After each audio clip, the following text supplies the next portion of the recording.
When we release carbon dioxide into the atmosphere, it traps heat, warming our planet.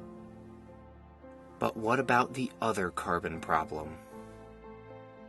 That carbon dioxide in the atmosphere chemically reacts with ocean water, creating an acid, a process known as ocean acidification.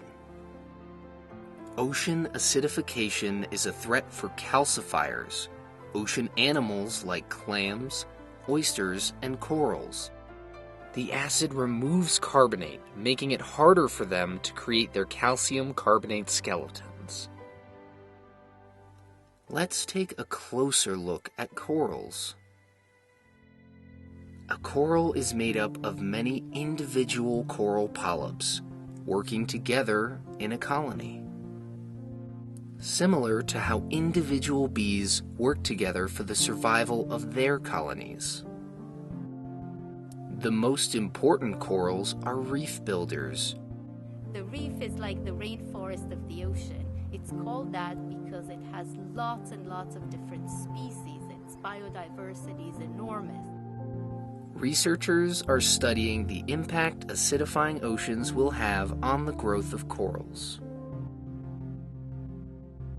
What I do is I work in the field. I found that there are some submarine groundwater springs in Mexico that discharge water that is acidic, and that there's corals that were able to live at these springs. And by studying these corals, I might be able to understand which coral species may be able to adapt to growing in these conditions.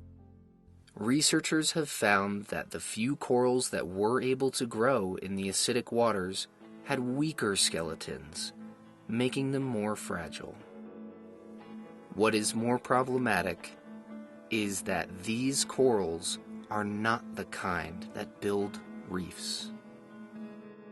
100 years from now, the temperatures will be higher, there might be less oxygen in seawater. The question is whether these corals will be able to survive when faced with multiple problems or multiple stressors that are impacting them.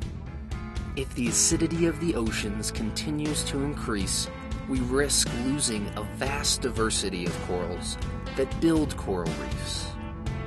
But you can help save the vanishing reef by reducing your carbon dioxide emissions on land, making a wave of change.